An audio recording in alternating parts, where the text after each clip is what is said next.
Today is Friday, May 30th, 2025. I'm Todd Studer, and this is Morning Coffee. And today, it is episode 4 in our ongoing series about the parks of Council Bluffs, Iowa. So far, we've explored the wooded trails of Fairmont Park. We did a series across the smaller parks around the community, including Sternhill Park, and also we looked at all the community features at Valley View Park. Today, we're headed downtown to one of the city's oldest and most symbolic spaces, Bayliss Park. You know, it may not be the biggest park in Council Bluffs. It doesn't have miles of hiking trails or large open sports fields, but what it does have is history, visibility, and community presence. It sits right in the center of town and has done so for more than 170 years. We'll tell you all about it in just a moment. First, since 1870, Avila Bank has been providing Iowans with high-quality financial products and services to fit their needs. Whether you need a loan, would like to start a new business account, need to save money for a trip, or are looking to open a personal checking account, Avila's qualified bankers can help you with all that and more. Visit avila.bank to learn more.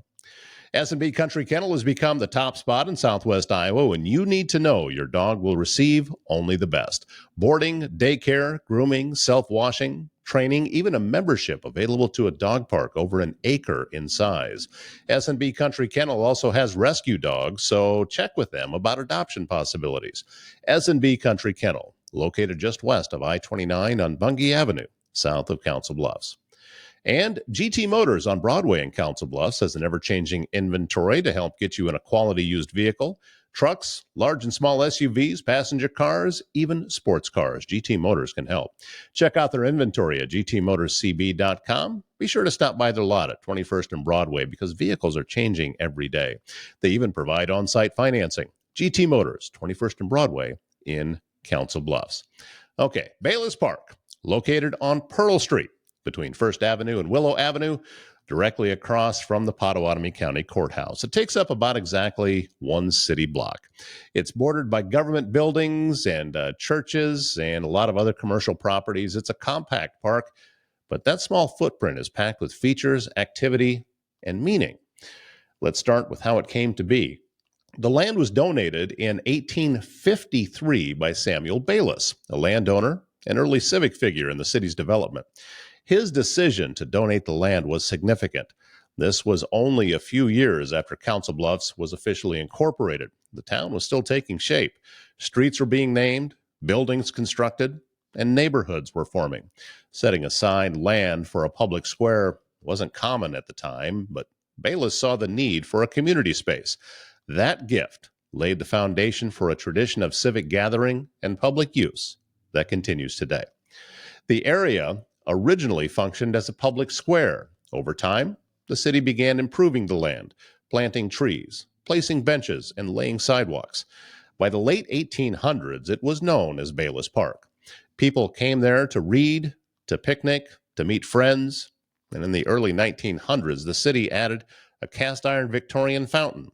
The fountain quickly became a landmark. It sprayed water in high arches, and the sound of it became part of the downtown atmosphere. The park was always more than a green space. It served as a community meeting point. In the early 20th century, political rallies, summer concerts, and holiday events were commonly held there. Marching bands would perform, and public speeches were given from the steps near the fountain. Church groups organized picnics. Local candidates hosted campaign stops. Children came with school groups, and downtown workers ate lunch on the benches. One of the most interesting things about Bayliss Park is how much change it has seen. The city around it has grown and modernized, but the park has always remained. In the 1950s and 60s, as Council Bluffs expanded, newer neighborhoods developed parks of their own. Yet Bayliss Park retained its status, partly because of its location and partly because of its long tradition as the city's original public space. Throughout much of the 20th century, the park remained largely the same. It aged with the city. But by the late 1990s and early 2000s, it was clear the space needed an update. The fountain was no longer reliable, and the infrastructure of the park, lighting, irrigation, walkways, they all needed major repair. In 2006, the city of Council Bluffs unveiled a newly redesigned Bayliss Park. The design was led by Brower Hatcher, a Rhode Island-based artist and architect known for creating public installations that combine sculpture, engineering, and community themes. The most noticeable addition was the new central fountain known as the Wellspring Fountain. It's a 20-foot tall, stainless steel structure made of welded rods. The design incorporates natural forms, branches, squirrels, birds, and abstract organic shapes, and at night, internal LED lights illuminate the sculpture. The water arcs and falls rhythmically, and it makes it a static piece of art and also one that is dynamic as well. The fountain immediately became the new face of Bayliss Park. Adjacent to the fountain is the Oculus Pavilion, another sculptural feature that also functions as a performance space. The pavilion is constructed with the same welded steel technique and includes circular openings, or oculi, that allow sunlight and moonlight to pass through. It's used for everything from community concerts to yoga classes, and it's also just a nice place to find some shade. The redesigned park also included updated landscaping. The city of Council Bluffs invested in perennial gardens, open lawns, and structured beds. The plantings are changed seasonally and maintained regularly, so the park always feels fresh. There are also a few subtle but important touches that show how the park connects with local identity. One of the most charming is the installation of small bronze black squirrel statues. Council Bluffs is known for its population of black squirrels. Unlike their gray or red cousins, black squirrels are a genetic variant and relatively rare in most parts of the country. In Council Bluffs, though, they become something of a mascot.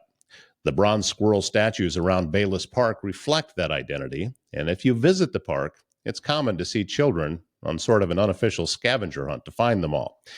Another major feature of Bayliss Park is the splash pad.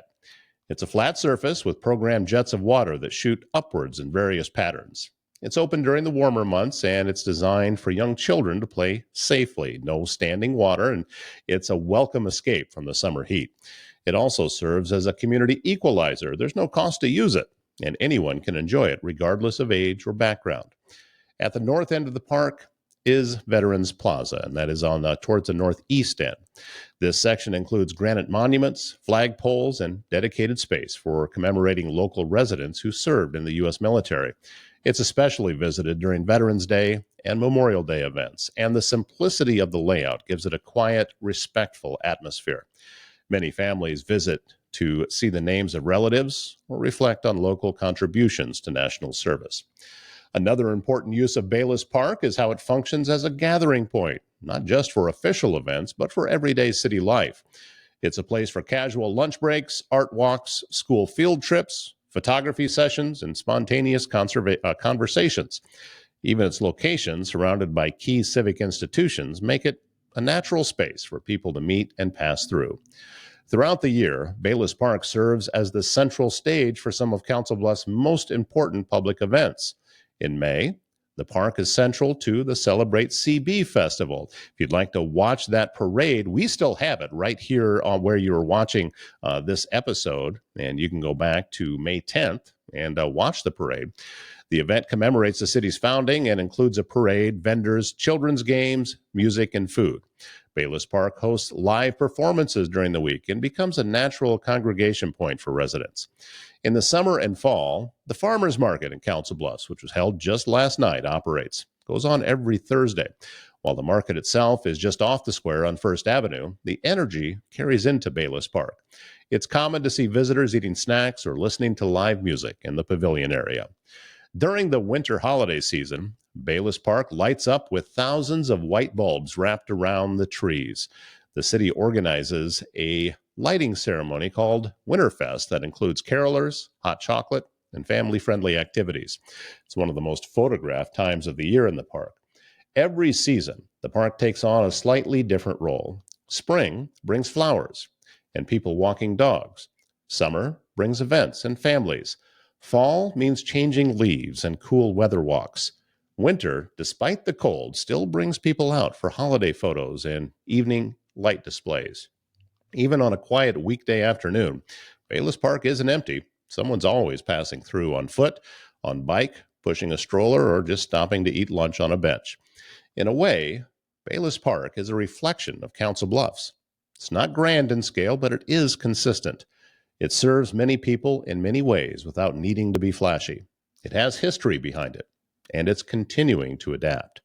It's civic, it's useful, it's well tended, and above all, it's familiar.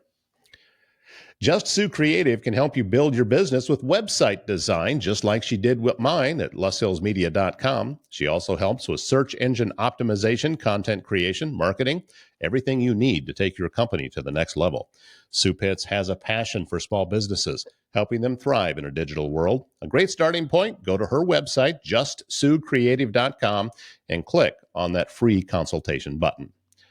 Navigating the healthcare system can be challenging, frustrating, and time-consuming for you and your family. That's where My Nurse Healthcare in Council Bluffs steps in. Nurse advocates provide one-on-one guidance and support every step of the way. With a dedicated nurse by your side, you'll get the right care from the right provider at the right time. Visit mynursehealthcare.com or call 402-250-8465 and let My Nurse Healthcare take the stress out of healthcare. And Service Master Restorer by Schmader knows it can be hard to get back to normal when you've suffered serious property damage due to flooding, fire, or smoke. You may be left with all sorts of questions about how to get your home or business back to normal. Service Master Restorer by Schmader will restore your space by offering quality, commercial, and residential restoration services in Council Bluffs and the surrounding area. That's Service Master Restore by Schmader. Well, that wraps up our fourth part in the limited series featuring the parks around Council Bluffs, and we still have another big park to think about.